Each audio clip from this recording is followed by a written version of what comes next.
Hello and welcome दोस्तों का फिर से स्वागत है आप सभी का हमारे क्लासेस में। तो भाई हम 2 सेट सफलपूर्वक खत्म कर चुके हैं ना। आज हमारा ये तीसरा सेट है। ठीक है भाई, एग्जाम की डेट जो है अगले महीने 14 तारीख से हमारे एग्जाम चालू हो जाएंगे, तो लगभग 25 दिन है। और हमने ये एक उद्देश्य रखा कि हर दिन 2 सेट लगाएंगे ताकि हम 50 सेटों को कवर कर सकें, ताकि हमारी जो मैथ के क्वेश्चनों की तैयारी है और टाइमिंग है उसकी यानी स्पीड बढ़ सके और तैयारी अच्छी हो सके। तो आज सेट नंबर 3 का पहला क्वेश्चन पढ़ेंगे। सुनो क्या कह रहा है कि यदि 10 विभिन्न धनात्मक पूर्णांकों का योग 100 है, ठीक है, तथा इन 10 संख्याओं में सबसे बड़ी संभावित मान क्या हो सकता है। यानी जो 10वीं जो सबसे बड़ी संख्या है, मतलब इन 10 संख्याओं में सबसे बड़ी संख्या का संभावित मान, अधिकतम संभावित मान कौन सा हो सकता है। अगर मैं अधिकतम संभावित मान की बात करता हूं तो बाकी की बची हुई जो 9 संख्या है ना, टोटल 10 संख्याएं हैं, 10 में से संभवतः बड़ी संख्या पूछ रहा है, यानी जितनी बड़ी से बड़ी हो सके। तो बाकी की कैसी होनी चाहिए, छोटी होनी चाहिए। तो 1 से अगर मान लो पहला नंबर 1 से छोटा हो ही नहीं सकता। अगर पहला नंबर 1 ले लिया तो अगला नंबर 2, उससे अगला नंबर 3, उससे अगला नंबर 4, 5, 6, 7, 8, 9 संख्याएं मैंने मान ली ये, है ना। इनसे छोटे नहीं हो सकते, शुरू के 9 नंबर इनसे छोटे नहीं हो सकते। किस कंडीशन पे, जब मुझे 10वां नंबर बड़े से बड़ा चाहिए, है ना। और 10वां नंबर मैंने मान लिया, 10वां नंबर कुछ भी मान लो, चलो मान लिया ए। कितना मान लिया भाई, ए मान लिया। तो इन सबको जोड़ करके वो उसने कहा है, इन सबको जोड़ करके शुरू किसी भी धनात्मक संख्याओं का 10 धनात्मक संख्याओं का जोड़ करके कितना आ रहा है, 100 आ रहा है। कितना आ रहा है, 100 आ रहा है। इन सबको जोड़ेंगे 1 2 3 6 10 15 21 28 28 और 6 28 8 36 36 9 45, यानी ये हो जाएगा 45 प्लस का a इजिकल टू 100। और a की वैल्यू ये प्लस का उधर जाएगा माइनस का, 100 में से 45 चले जाएंगे तो कितने बचेंगे तुम्हारे 55। यानी इसमें सबसे बड़ी संभावित बड़ी संख्या कौन सी होगी, 55 इसका राइट आंसर होगा। तो नेक्स्ट पढ़ेंगे क्वेश्चन नंबर 2। सुनेंगे क्या कह रहा है कि एक बड़ी संख्या को एक घड़ी को 1500 रुपए में बेचने से एक दुकानदार को 20% की हानि होती है। ठीक है, यदि 20% लाभ कमाने हेतु दुकानदार को घड़ी का क्रय मूल्य कितना कम करवाना पड़ेगा। यानी जब दुकानदार किसी घड़ी को किसी रेट पे लेकर आया और उसने जब वो 1500 की बेची तो उसको क्या हुआ, 20% की हानि हो गई। अब 1500 की ही बेचने पर उसको 20% का लाभ कमाने के लिए उसको कितने कम में खरीदनी पड़ेगी, वो हमें बताना है। देखो जरा, कोई भी चीज 100% होती है, कितनी होती है, 100% होती है। प्रॉफिट एंड लॉस का चैप्टर ये है। वो कह रहा है कि 20% की हानि पर बेच दिया, 20% की हानि पर बेच दिया, यानी कोई चीज 20% कम में बेच दी, यानी कितने प्रतिशत पे बेच दी, 80% पे ही बेच दी, है ना। अपनी लागत के 80% पे ही बेच दी। यानी ये जो 1500 है ये 80% है उसकी लागत का, इंटू 100 कर दूंगा तो क्या मिल जाएगी, उसकी लागत मिल जाएगी। ठीक है, सॉल्व करेंगे जरा, देखो 1 0 से 1 0 कैंसिल, 4 से काटूंगा 2 बार, 4 से काट देंगे कितनी बार भाई, 25 बार, 2 से काट देंगे कितनी बार, 75 बार, 75 बार कट जाएगा, है ना। 25 और 75 की गुणा करेंगे तो कितना आएगा, 25 पंजे 125 का 5, असर गए 12, और 25 सत्ते कितने होता है 175, 175 और 12 कितने होते हैं तुम्हारे 187। यानी 1875 की वो घड़ी है। वो कह रहा कि 1500 की ही बेचनी है घड़ी, तो 1500 की ही बेचनी है, लेकिन 1500 पे भी 20% का प्रॉफिट कमाना है। 100% की खरीद के अब 15% अब 20% का प्रॉफिट कमाना चाह रहा है, तो इसका मतलब वो कितने प्रतिशत पे बेचेगा उसको, 20% का प्रॉफिट कमाना चाह रहा है, इसका मतलब कितने प्रतिशत पे बेचेगा, 120 पे बेचेगा। इंटू अगर 100 कर दूंगा तो पता चल जाएगी उसने कितने में खरीदी, कितने कम में खरीदी, तो लागत पता चल जाएगी। यहां से सुनेंगे जरा, 1 0 से 1 0 काट दूं, ठीक है, 3 से काट दूं 4 बार, 3 से काट दूंगा 50 बार, 4 से काट देंगे इसको कितनी बार, 25 बार, 25 पंजे कितना हो जाएगा भाई 125 हो जाएगा, यानी 1250 इसका राइट आंसर हो जाएगा। 25 पंजे 125, 1 0 ये वाली हो जाएगी, यानी 1250 उसने बाद में खरीदी। हमसे क्वेश्चन ने पूछा बाद में खरीदी, ये नहीं पूछा हमने, क्वेश्चन ने पूछा है कि कितना कम करवाना पड़ेगा। पहले वो घड़ी खरीदी थी उसने 1875 की, बाद में खरीदी थी उसने 1250 की, तो कितना कम कर देगा, 5 में से 0 गए 5, 7 में से 5 गए 2, और कितने बचेंगे भाई, यहाँ 6 में से 2 जाएंगे तो कितने बचे, 8 में से 2 जाएंगे तो कितने बचेंगे 6, यानी उस घड़ी का मूल्य 625 रुपए कम करवाना पड़ेगा। नेक्स्ट पढ़ेंगे भाई क्वेश्चन नंबर 3। सुनेंगे क्या कह रहा है कि 24 की पावर 15 में इकाई का अंक क्या है। सुनेंगे जरा, 24 की पावर 15 में इकाई का अंक क्या है। जब भी तुम्हारे सामने इस टाइप का क्वेश्चन आए, जैसे मान लो चलो ये आ जाए 19 की पावर 1999, ये आ जाए, इसमें इकाई का अंक पूछ ले, है ना। कितनी बड़ी भी पावर हो, सुनेंगे, करने का तरीका बताता हूं बड़ा आसान। जो पावर है उसको 4 से भाग करना चालू करो, 4 से भाग करेंगे, जब इसको 4 से भाग करूंगा कितनी बार चला जाएगा, 3 बार पूरा पूरा चला जाएगा, 4 3 12, कितने बचेंगे, शेषफल कितना बचेगा 3। जो शेषफल बच रहा है वही काम का है। इकाई के अंक की बात कर रहा है, अंदर से इकाई का अंक कितना है 4, उस इकाई के अंक की जो शेषफल बच रहा है उस पावर को चढ़ा दो, ठीक है। 4 की पावर 3 कितना होता है भाई 64, इस 64 में इकाई का अंक कितना है 4, तो यानी 4 इसका राइट आंसर आ जाएगा, ठीक है। तो इस तरीके से इकाई के अंक निकाले जाते हैं। तो नेक्स्ट पढ़ने वाले हैं क्वेश्चन नंबर 4, सुनेंगे क्या कह रहा है कि वह सबसे छोटी संख्या कौन सी है जिसको 13,218 में से घटाने पर एक पूर्ण वर्ग संख्या प्राप्त होगी। कितने में से भाई 13,218 में से घटाने पर पूर्ण वर्ग। तो हमने एक भाग विधि से हम वर्गमूल निकालने का एक नियम पता है ना, तो उस तरीके से पहले से थोड़ा सा सॉल्व करेंगे। भाग विधि से वर्गमूल कैसे निकालते हैं, जरा इस तरीके से संख्या को अंदर लिख करके ऐसे कर दूंगा, पीछे से 2 2 के जोड़े बनाएंगे, ठीक है। अंदर कितना बचा, पहले कितना बच रहा 1, 1 का टेबल पढ़ेंगे, भाग विधि से निकाले होंगे तुमने वर्गमूल, यहाँ +1 कर देंगे, ठीक है। तो ये 1 और 1 कितना हो जाएगा 2 हो जाएगा, यहाँ से 1 खत्म हो जाएगा। अब इस जोड़े को उतार लेंगे, कितना आ जाएगा 32। अब 2 के आगे कितना लिखूं, या तो इस 32 आ जाए या फिर इससे कम आए, तो तुम कह रहे हो बस 1 लिख लो, क्योंकि अगर 2 लिखूंगा तो वो 44 हो जाएगा, जितना लिखूंगा उतने से मल्टीप्लाई भी करनी पड़ती है। जैसे मान लो यहाँ मैंने 1 लिखा है तो अब इसकी मल्टीप्लाई मुझे 1 से करनी पड़ेगी, कितना आ जाएगा 21 आ जाएगा। अगर 2 लिखते तो इसकी मल्टीप्लाई 2 से करनी पड़ती, जो यहाँ लिख रहे हो उसको यहाँ भी लिखोगे, ठीक है। तो ये कितना हो जाएगा, ये तो हो जाएगा तुम्हारा 22, और यहाँ से कितना बचेगा, यहाँ से बचेगा तुम्हारा 11। अब क्या करेंगे भाई, अब इस जोड़े को उतार लेंगे, यानी 1 8 उतर जाएगा, ठीक है। अब इस 22 के आगे कितना लिखूं भाई, कितना लिख सकते हैं 22 के आगे कितना लिख सकते हैं, अगर मैं इसके आगे 4 लिख दूं तो 4 से काम चल जाएगा, 5 लिख दूंगा, 5 दूनी 10 और एक 11 वाला हासिल, यानी उससे तो काम चलेगा नहीं, 4 लिख दूं। अब 4 लिखा तो 4 से गुणा करनी पड़ेगी, है ना। तो 4 चौक 16 का 6 हासिल गया 1, 4 दूनी 8, 8 2 10, 4 दूनी 8, 8 और 1 9, और 4 दूनी 8 हो जाएगा, ठीक है।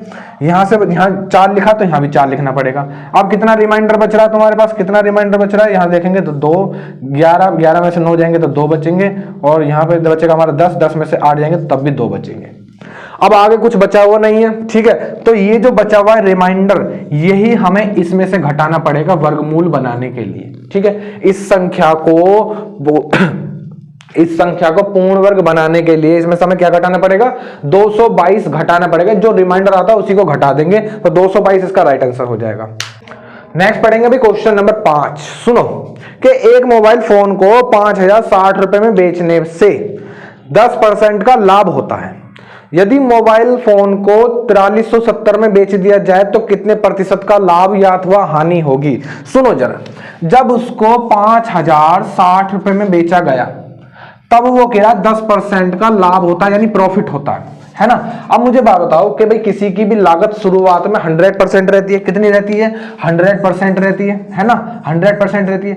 10% का और प्रॉफिट कमा लिया, यानी कितने परसेंट में बेची है उसने, 110% में बेची है।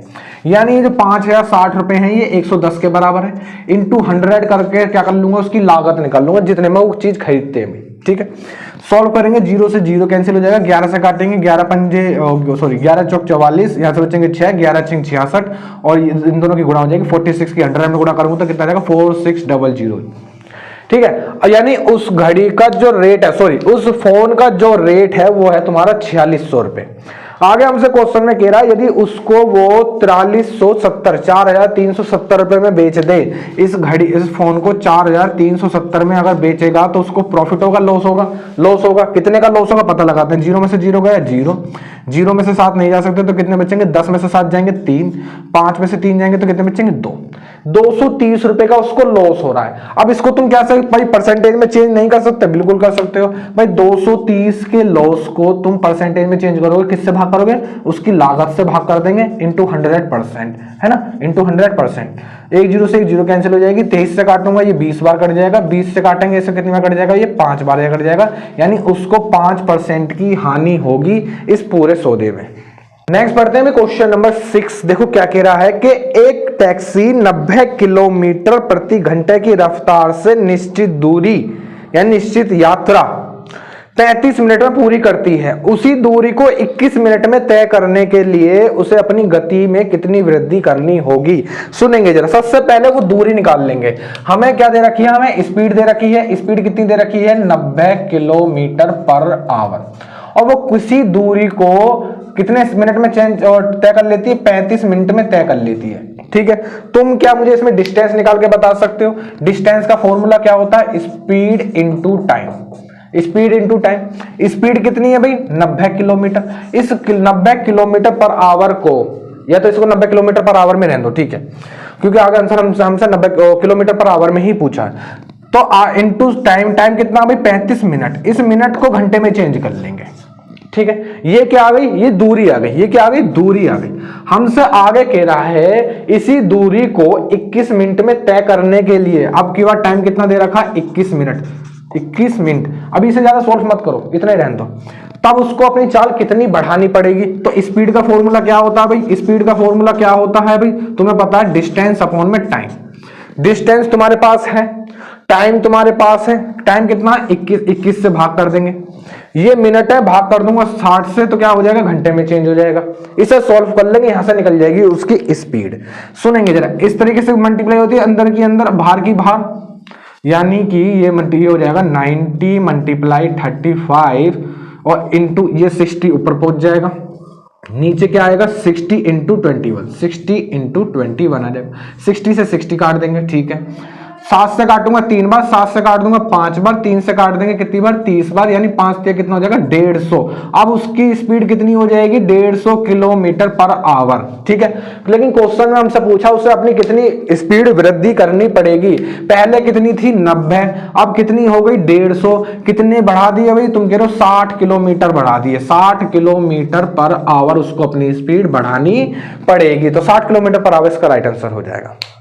तो भाई नेक्स्ट पढ़ेंगे क्वेश्चन नंबर 7। सुनेंगे क्या कह रहा है कि यदि x + 4 व्यक्तियों द्वारा x + 5 दिनों में किया गया कार्य, ठीक है, x - 5 व्यक्तियों द्वारा x + 20 दिनों में किए गए कार्य के बराबर है। तो ये कार्य वाले चैप्टर से हमारा क्वेश्चन आया। देखो उसने क्या कह रहा है, वो कह रहा है कि x + 5 व्यक्तियों द्वारा, x + 5 व्यक्तियों द्वारा, सॉरी x + 4 व्यक्तियों द्वारा, x + 4 व्यक्तियों द्वारा कोई काम x + 5 दिनों तक किया जाता है, यानी ये टोटल वर्क आ जाएगा। ये क्या आ जाता है, ये टोटल वर्क आ जाता है। ये वर्क बराबर है किसके, जो x - 5 व्यक्ति x + 20 दिनों तक कर रहे हैं, है ना। x - 5 व्यक्ति x + 20 दिनों तक कर रहे हैं। ये टोटल आपस में दोनों वर्क कैसे हैं, बराबर हैं। तो यहां से क्या निकाल लेंगे, पहले x की वैल्यू निकलवाएंगे। सुनेंगे जरा, क्या कर सकते हैं, अंदर मल्टीप्लाई कर दो। x की x में करूंगा तो कितना हो जाएगा भाई, तुम्हारा x² हो जाएगा,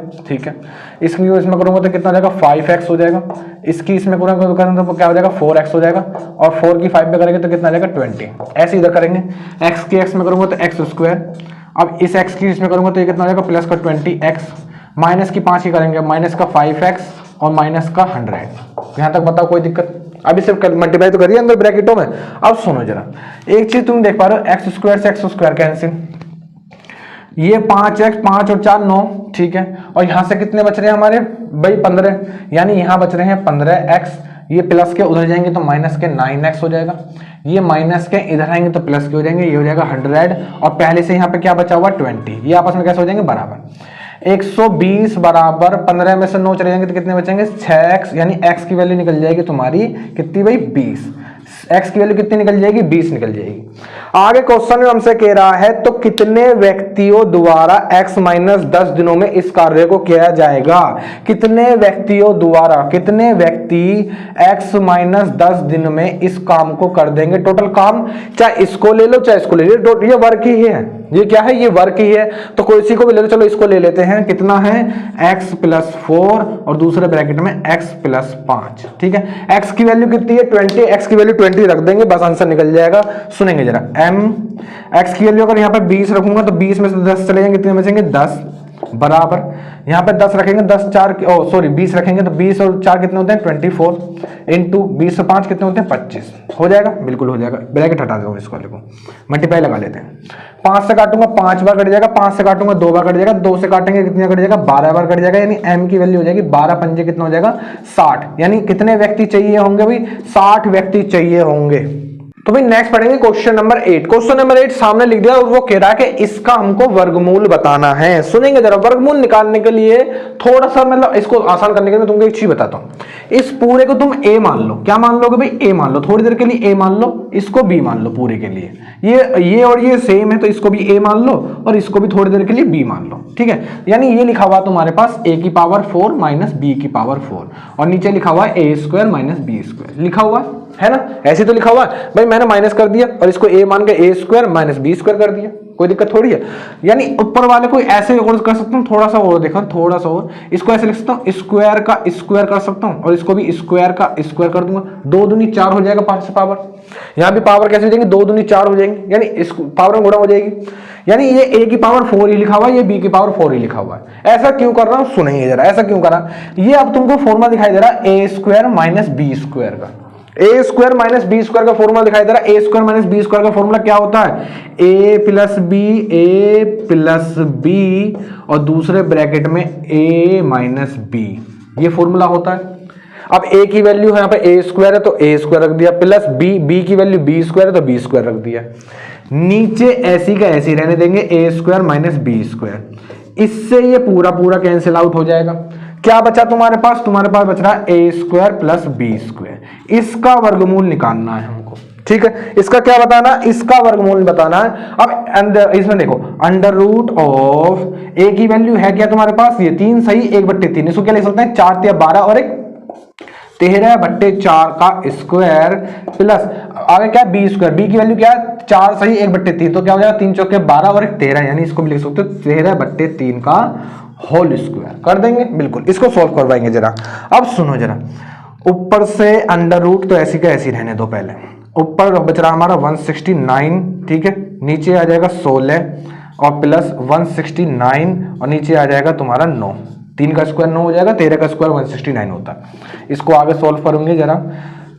169 ऊपर से कॉमन ले लेंगे, 169 कॉमन ले लिया, अंदर देखो क्या बचेगा, अंदर तुम्हारे पास बचेगा 1/16 प्लस का 1/9 बचेगा, बिल्कुल बचेगा। अब एक चीज बताओ, ये तो हमारे पास आ गया, इसको आगे थोड़ा सा और आगे बढ़ेंगे, अंडर रूट ऑफ 169 तो ऐसी क्या ऐसी, नीचे एलसीएम लूंगा, अगर अंदर ब्रैकेट में एलसीएम लेता हूं तो क्या आ जाएगा 16 इंटू 9 आ जाएगा, 16 इंटू 9 आ जाएगा, है ना। ब्रैकेट में 16 इंटू 9 एलसीएम, इसकी इधर गुणा इसकी इधर, है ना, नीचे की गुणा और क्रॉस मल्टीप्लाई, यानी 9 इधर पहुंच जाएगा 16 इधर पहुंच जाएगा, 9 और 16 कितने हो जाएंगे तुम्हारे 25 हो जाएंगे, ठीक है। ये तुम्हारे पास बचा। अब यहां से अंडर रूट निकालना तुम्हारे लिए आसान हो जाएगा। अंडर रूट ऑफ 169 कितना होता है भाई, तुम कह रहे हो 13, कितना होता है 13 होता है। अंडर रूट ऑफ 25 कितना होता है 5 होता है। अंडर रूट ऑफ 16 कितना होता है 4 और ये कितना होता है भाई 3 होता है। इसको लिख सकते हो 65/12 और इसको लिख सकते हो 5 सही 5/12, है ना। कितनी बार 12 से कट जाएगा 5 बार तो 5 बचेगा, 5 सही 5/12 इसका राइट आंसर आ जाएगा। तो इसमें हमारा एक फॉर्मूला यूज हुआ ए स्क्वायर माइनस बी स्क्वायर का। भाई नेक्स्ट पढ़ेंगे क्वेश्चन नंबर 9। सुनेंगे क्या कह रहा है कि एक लंबवृत्तीय बेलन के व्यास को दुगना और लंबाई को 3 गुना कर दिया जाए तो उसका आयतन कितना बढ़ जाएगा। पहले बेलन बता देते हैं, बेलन यही तो होता है, बेलन है भाई, ऐसा ही होता है बेलन, ऐसा कुछ कुछ, ठीक है। वो कह रहा है मान लो इसकी पहले त्रिज्या रही होगी तुम्हारी r और लंबाई रही होगी h, हाइट, ठीक है। तब इसका आयतन क्या होता है, बेलन का आयतन का फॉर्मूला क्या होता है पाई r स्क्वायर h। हमसे कह रहा है यदि उसके व्यास को दुगना, अगर व्यास को दुगना कर रहे हो तो त्रिज्या भी दुगनी हो जाएगी, यानी अब त्रिज्या हो जाएगी तुम्हारी 2r, है ना। और को लंबाई को 3 गुना, यानी जो हाइट है उसको 3 गुना कर देंगे। पहले h थी तो अब कितनी हो जाएगी 3h हो जाएगी, ठीक है। फॉर्मूला लगाएंगे यही वाला, पाई इंटू आर की वैल्यू कितनी है 2r है तो इसका स्क्वायर इंटू 3h बराबर, सुनेंगे जरा, बराबर में पाई ऐसी का ऐसी इंटू 2r का स्क्वायर करूंगा तो कितना हो जाएगा 4r स्क्वायर इंटू 3h, 4 3 12 यानी ये हो जाएगा 12 पाई r स्क्वायर h। पहले आयतन था पाई आर स्क्वायर एच, अब है 12 पाई आर स्क्वायर एच। कितने गुना हो गया, तुम कह रहे हो 12 गुना, तो 12 गुना इसका राइट आंसर आ जाएगा। तो भाई नेक्स्ट पढ़ते हैं क्वेश्चन नंबर 10। सुनेंगे क्या कह रहा है कि यदि दो बैंकों में 1000 रुपए 2 वर्ष के लिए साधारण ब्याज का अंतर 50 रुपए है तो उनकी ब्याजों में दरों का अंतर क्या होगा। सुनेंगे जरा। साधारण ब्याज का मुझे फॉर्मूला याद दिलाओ फटाफट। साधारण ब्याज का फॉर्मूला क्या होता है भाई, एस आई बराबर P into R into T upon में 100। ये फॉर्मूला होता नहीं होता, बिल्कुल होता है। जब भी सुनो, कंडीशन सुन लो, जब भी तुम्हें क्वेश्चन को देखने में ज्यादा घबराने की जरूरत नहीं है, जब भी तुम्हें ब्याजों का अंतर दे, 3 चीज देगा वो, या तो ब्याजों का अंतर देगा, क्या देगा, ब्याजों का अंतर देगा एक चीज, दूसरी चीज क्या देगा, समय का अंतर देगा, समय का अंतर देगा या फिर पूछ लेगा, समय का अंतर देगा या फिर पूछ लेगा। तीसरी चीज दर का अंतर, दर का अंतर देगा या फिर पूछ लेगा, एक चीज करेगा, ठीक है। लेकिन जब समय का अंतर पूछेगा तब दर देगा, जब दर का अंतर पूछेगा तो समय देगा। फॉर्मूला यही यूज करना है, कोई नया फॉर्मूला नहीं है। अब इस क्वेश्चन को पढ़ो जरा, क्या कह रहा है कि यदि 2 बैंकों में 1000 रुपए के लिए, यानी इसमें मूलधन भी हमको दे रखा है, मूलधन कितना दे रखा है भाई, 1000 रुपए, 1000 रुपए मूलधन दे रखा है। आगे हमसे कह रहा है 2 वर्ष के लिए, यानी समय दे रखा है 2 वर्ष, और आगे क्या कह रहा है, ब्याजों का अंतर भी दे रखा है, डिफरेंस दे रखा है, यानी सिंपल इंटरेस्ट दे रखा है, कितना 50 रुपए दे रखा है। हमसे वो दर पूछ रहा है। तुम्हारे पास तीनों चीजें इस फॉर्मूले में पुट करो, आंसर निकाल के दिखाओ। सुनेंगे जरा। एसआई, पहले एसआई कितना है, 50 रुपए, बराबर पी की वैल्यू कितनी है तुम्हारी, मूलधन कितना है तुम्हारे पास, 1000 रुपए, इनटू क्या पूछा उसने, दर का अंतर पूछा है, तो दर क्या हो जाएगी, आर हो जाएगी, इनटू टाइम कितना है 2, बट्टे में क्या आ जाता है 100 आ जाता है। 2 जीरो से यानी 2 जीरो कैंसिल आउट हो जाएंगे, और क्या कर सकते हैं, ये वाली जीरो से यानी जीरो काट देंगे, यानी r बराबर हो जाएगा 5, तो ऐसी कैसी 2 नीचे आ जाएगा। इसको लिख सकते हो r बराबर 2.5, कितना लिख सकते हो, 2.5 लिख सकते हो। 5 का आधा कितना होता है, 2.5 होता है, यानी ब्याज की दर कितने का फर्क है उनमें, 2.5% का फर्क है। तो भाई नेक्स्ट पढ़ेंगे क्वेश्चन नंबर 11। सुनेंगे क्या कह रहा है कि कोई धनराशि चक्रवृद्धि ब्याज से पहले वर्ष के अंत में 650 रुपए और दूसरे वर्ष के अंत में 676 रुपए हो जाती है, तो वो धनराशि कितनी है। इसको करने के काफी सारे तरीके हैं, लेकिन मैं तुमको बताऊंगा डायरेक्ट धनराशि किस तरीके से निकालते हैं, है ना। जैसे इस क्वेश्चन में देखो क्या कह रहा है, एक साल में 650 हो जाती है और दूसरे साल में 676 हो जाती है, ठीक है, ठीक है। तो तुमको यहाँ पे चक्रवर्ती ब्याज, यानी सुनो अमाउंट, ये मिश्रधन दे रखा है, मिश्रधन यानी अमाउंट, है ना। अमाउंट का तुमको फॉर्मूला याद होगा, P ब्रैकेट में 1 प्लस R अपॉन में 100 की पावर T हो जाती है ना। T क्या है, T समय, 1 साल, 2 साल, 3 साल, 4 साल। उसने देखो 2 चीज बोली है। पहले साल में वो राशि कितनी हो जाती है भाई, 650 रुपए हो जाती है। सुनेंगे जरा, अगर पहले साल में 650 रुपए वो राशि है, राशि हमें पता नहीं है, ब्रैकेट में 1 प्लस दर भी हमको पता नहीं है, बट्टे में 100, और टाइम कितना है 1 साल, पहले साल की बात कर रहा है, इसको यहीं छोड़ दो। अभी आगे कह रहा है दूसरे साल में 676 हो जाती है, अगले दूसरे साल में कितनी हो जाती है, 676 हो जाती है। कितनी हो जाती है भाई, 676 हो जाती है, ठीक है। मूलधन हमको पता नहीं है, ब्रैकेट में 1 प्लस R अपॉन 100, और दूसरे साल का मतलब है 2 साल में, है ना, उससे अगले साल में तो पावर 2 चढ़ा दी। इसको करेंगे थोड़ा सा सोल्व कैसे कर सकते हैं, एक काम कर दो कि भाई मुझे इसमें धन बताना है, ठीक है, क्या बताना है, धन बताना है, तो ऊपर वाली समीकरण में नीचे वाली भाग कर देंगे। लेकिन भाग करने से पहले एक काम करो, इसकी पावर चढ़ा दो, इसकी पावर चढ़ा दो, इसकी पावर चढ़ा दो, और इसकी पावर चढ़ा दो, है ना। ऐसा क्यों करा है, क्योंकि ये नीचे जो दर आर वाला कंडीशन है ना, आर से आर कैंसिल आउट हो जाएगा ना फिर, क्योंकि इसकी पावर 2 है, इसकी पावर 2 है, ये कैंसिल आउट हो जाएंगे। अब सुनो, तुम्हारे पास देखो ये इससे कैंसिल आउट हो गया डिवाइड करने पर, एक पी से एक पी कैंसिल हो गया तुम्हारे पास। अब देखो बचा क्या है, यहां बचा है 650 की पावर स्क्वायर, यानी 650 गुणा 650। नीचे क्या बच रहा है तुम्हारे पास, 676, यानी कितना बच रहा है 676, और बराबर में क्या है पी। इस कैलकुलेशन को सॉल्व कर लेंगे बस, अभी कुछ भी नहीं करा, ये तो फॉर्मूला है, ये कंडीशन, ये दूसरी कंडीशन। अब लाइन तो स्टार्ट हुई है, सुनेंगे जरा। अब इसको थोड़ा सा सॉल्व करेंगे, क्या ऐसा कर सकते हैं, 13 से काटूंगा कट जाएगा 13 पंजे 50, 13 पंजे 50 और 13 दूनी 26। 13 से काटेंगे फिर से 4 बार कट जाएगा, 13 से काटूंगा 13 पंजे 50, एक जीरो ऐसी आ जाएगी, 2 से काटेंगे 2 बार, 2 से काट देंगे 25 बार, 2 से काट देंगे इसको भी 25 बार, 25 गुणा 25 कितना हो जाता है भाई 625, इसका राइट आंसर आ जाएगा। आंसर कितना आ जाएगा 625 उसका मूलधन हो जाएगा। नेक्स्ट क्वेश्चन पढ़ेंगे, क्वेश्चन नंबर 12। सुनो कि राकेश की एक प्रोजेक्ट रिपोर्ट में 60 लाइन वाले 75 पेज हैं, ठीक है, और प्रत्येक लाइन में 75 अक्षर है। सुनेंगे जरा क्या क्या कह रहा है वो 60 लाइन वाले ऐसे 75 पेज है, 75 पेज है, पेज को पी, और हर पेज में कितने भाई, हर पेज में 75 ही अक्षर हैं, यानी 75 ही उसमें वर्ड हैं, ये हमने मान लिया, ठीक है। आगे हमसे कह रहा है यदि लाइनों को घटा करके 25 कर दिया जाए, लाइन को घटा करके कितना कर दिया जाए भाई, लाइन घटा करके 25 कर दी जाए, 25 लाइन कर दी जाए, ठीक है, और अक्षरों की संख्या, प्रत्येक लाइन में अक्षरों की संख्या बढ़ा करके 90 कर दी जाए, अक्षर कितने कर दिए जाए, वर्ड कितने कर दिए जाए, 90 कर दिए जाए, ठीक है। हमसे क्या पूछा है, तो पेजों की संख्या में कितना बदलाव आएगा, वो पेजों के नंबर पूछना चाह रहा, पेजों के नंबर, है ना। इनका मल्टीपल बराबर होगा इनके मल्टीपल के, क्यों, क्योंकि जब वो प्रोजेक्ट वर्क कर रहा है तो दोनों बार कंडीशन मतलब वर्क तो बराबर ही होगा ना।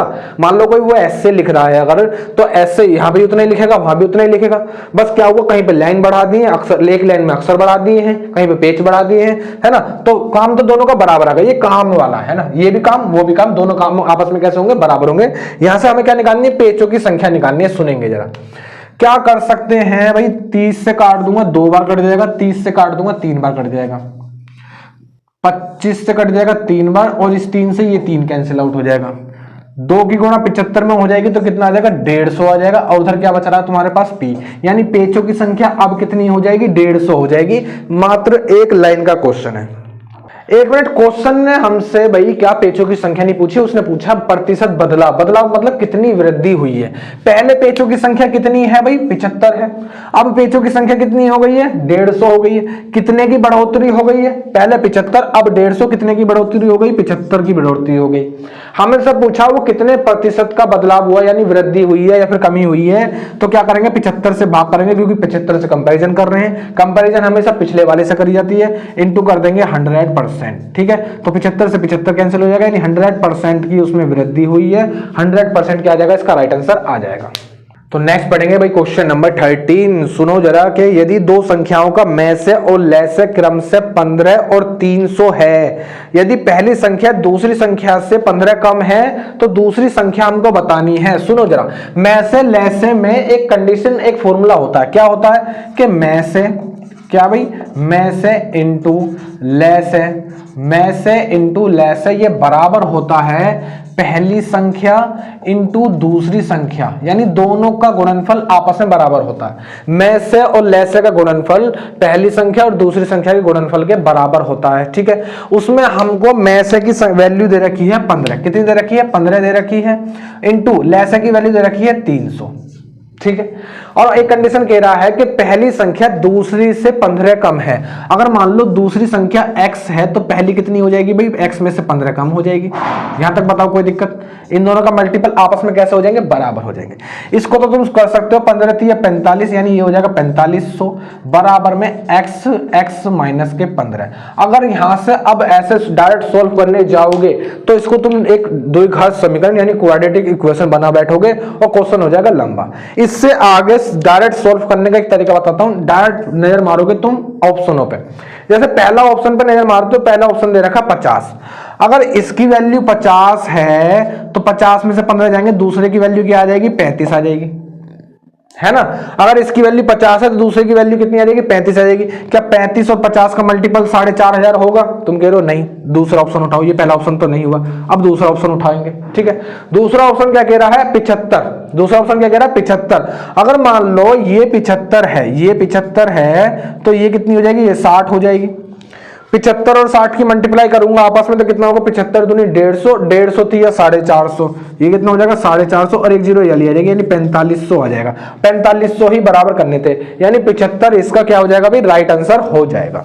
नेक्स्ट पढ़ेंगे क्वेश्चन नंबर 14। क्वेश्चन नंबर 14 मैंने सामने लिखा है, क्या कह रहे हैं, 7/11, 11/15, 19/23 और 29/33 में बड़ा भिन्न कौन सा है। देखो फ्रैक्शनों को पहचानने के कई सारे तरीके होते हैं, ठीक है ना। तो जैसे जैसे क्वेश्चन आते चले जाएंगे, है ना, सेटों में हम सेट लगाते तो कई सारे क्वेश्चन हमें आगे भी मिलेंगे। जैसे जैसे क्वेश्चन आते चले जाएंगे ऐसे ऐसे मैं तुम्हें सारी कंडीशन याद करा दूंगा, तुम सारी कंडीशन याद कर लोगे।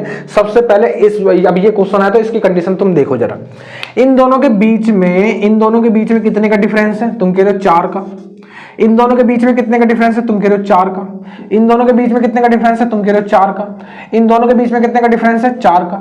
जब भी सभी के बीच में डिफरेंस सेम हो, कैसा हो भाई, जो डिफरेंस है अगर वो सेम है सभी में, ठीक है, अगर जब डिफरेंस सभी में सेम है तो जिसका अंश छोटा होगा वो सबसे छोटी संख्या, जिसका अंश सबसे बड़ा होगा वो बड़ी संख्या, ठीक है। जब डिफरेंस सेम है तो जिसका अंश सबसे छोटा वो सबसे छोटी संख्या यानी सबसे छोटा भिन्न, और जिसका अंश सबसे बड़ा होगा वो सबसे बड़ा भिन्न होगा। तो इसमें हमसे पूछा बड़ा भिन्न कौन सा, तो अंश किसका बड़ा है, ये इसका, यानी 29/33 इसका बड़ा भिन्न हो जाएगा।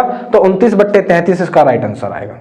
तो भाई नेक्स्ट पढ़ने वाले हैं क्वेश्चन नंबर 15। देखो क्या कह रहा है कि एक क्रिकेट खिलाड़ी जिसका गेंदबाजी औसत 12.4 रन प्रति विकेट है, यानी 12.4 रन देकर के एक विकेट ले लेता है, 5 विकेट प्रति 26 रन लेता है, जिसके कारण उसका औसत यानी उसका एक मैच में 5 विकेट 26 रन देकर के 5 विकेट ले लेता है, जिससे उसका औसत 0.4 कम हो जाता है, ठीक है। तो अंतिम मैच तक उसके द्वारा लिए गए विकेटों की संख्या कितनी होगी, इंपोर्टेंट लगा लेंगे, ठीक है भाई, इंपोर्टेंट लगा लेंगे। सुनेंगे क्या कह रहा है वो। अभी उसका जो औसत है वो है 12.4 का है, अभी उसका 12.4 का है। लास्ट मैच से पहले लास्ट मैच में उसने क्या काम करा, 26 रन देकर के 5 विकेट ले ली, ठीक है, 26 रन देकर के 5 विकेट ले ली, 26 रन देकर के 5 विकेट ले ली, ठीक है। अब ये औसत में बात करें तो मैं यहां पे भी औसत निकाल के पहले भी देख लेता हूं। अगर मैं यहां एक विकेट का औसत निकालूंगा तो कितना आएगा, 5 से काटूंगा, 5 पंजे 25, पॉइंट लगाऊंगा, 5 दूनी 10, यानी अंतिम मैच में लास्ट वाले मैच में उसका औसत है 5.2, ठीक है। अंतिम मैच में उसका औसत कितना है भाई, 5.2 है। और इसके कारण दोनों के मिलने के कारण उसका जो फाइनल औसत बना वो 0.4 कम हो गया, तो यानी 12 हो गया। 12.4 में से 0.4 कम हो गया, इसका मतलब 12 बचा। अब उसका जो फाइनल औसत है वो कितना है, 12 है लास्ट मैच को मिला करके। अब क्या करेंगे, इसमें एलिगेशन लगा देंगे, इन दोनों का डिफरेंस लिखेंगे, यहां पे 12.4 में से 12 जाएंगे तो कितने बचेंगे, 0.4, ठीक है। इन दोनों का डिफरेंस लिख देंगे, यहां पर 12 में से 5 गए तो कितने बचेंगे, 7, और 7 में से 0.2 चले जाएंगे तो कितना बचेगा, 6.8, ठीक है। यहां पे क्या निकाल लेंगे, रेशियो निकाल लेंगे। पॉइंट से पॉइंट कैंसिल हो जाएगा, 4 से काटूंगा एक बार, 4 से काटेंगे 17 बार। ये रेशियो क्या आया है, ये रेशियो आया है अंतिम मैच में लिए गई विकेटों की संख्या और अंतिम मैच से पहले ली गई विकेटों की संख्या, ठीक है। ये अंतिम मैच की विकेटों की संख्या और ये अंतिम मैच से पहले के विकेटों की संख्या, लेकिन अंतिम मैच में विकेट लिए गए विकेटों की संख्या हमको दे रखी कितनी, 5। तो अगर अंतिम मैच में लिए गए विकेटों की संख्या बराबर करूंगा 5, तो यहां से 5 से गुणा करी तो इसे 5 से गुणा करनी पड़ेगी, है ना।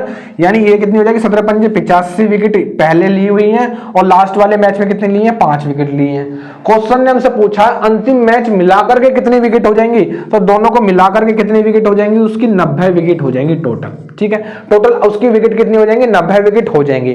तो आज हमारा ये वाला सेट खत्म हो गया, ठीक है भाई। तो आज हमारा तीसरा सेट भी खत्म हो गया, उम्मीद है तुम्हें पसंद आया होगा, ठीक है ना। तो आज के लिए इतने, अब मिलते हैं तुमसे हम नेक्स्ट सेट के साथ 4।